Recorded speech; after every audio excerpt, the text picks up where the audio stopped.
Well, the death toll in Gaza surpassing 65,000, and that number is growing as the Israeli offensive in Gaza City appears to be intensifying. MRU's Muhannad Ayash joining us this morning with more. Muhannad, thanks for your time. We always appreciate it. And if we can just start with the latest in terms of the humanitarian crisis and what we know about this incursion into Gaza City. Thank you so much for having me on. The situation, again, continues to be apocalyptic. People have been displaced more times than I can count. Famine is still a major issue. At least 4 people died out of famine, starvation the last 24 hours. The total number is up to 440 right now. Desperately needed medical equipment and medical medicines are being forbidden by the Israeli state from entering Gaza. Just this morning, I saw the story of 10-year-old Noor. Her home was hit with an Israeli strike. Antibiotics could have saved her legs, but unfortunately the doctors did not have access to these antibiotics because the Israeli state deliberately forbids its entry into Gaza, and she now has lost both legs. She a heartbreaking video of her asking her mother, "What happened to my legs? Where are they?" The Gaza Strip itself, there's nowhere that is safe. Israel is basically telling Palestinians that they can't live in approximately 80% or more of the Gaza Strip, which is already a very tiny piece of land, hosting 2.3 or so million Palestinians. And now with the ground invasion into Gaza City, which is the heart of the Gaza Strip, the cultural hub, the economic hub, the political hub, life flourished there, even under the brutal conditions that Palestinians have lived under in the Gaza Strip since 1948. Life there was still, flourishing, and now it's all being destroyed.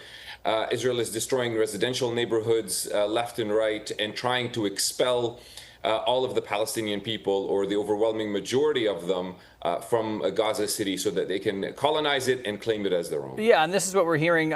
Let's get your reaction just to comments from the Israeli finance minister suggesting that Gaza is a potential real estate bonanza and that it would be divided and sold to pay for the Israeli war. Yeah, and we've heard these statements for months and years now, and it's shared by the Trump administration. Let me underscore that. Of course, we know all about Trump's Riviera of the Middle East comment. We know that his inner circle is supportive of this idea. That is the Israeli state goal. They want to expel the Palestinians, to colonize the land, and replace the Palestinians with settlers, with Israeli Jewish settlers that would now claim it as part of Israel, and it would all make a lot of money for investors from the West, especially from the US, and so on and so forth. This is their vision. It sounds ludicrous. It sounds, of course, violent as well, and genocidal, and it is all of those things. But that is what they keep telling you they are trying to do, and this is what they are still operationalizing.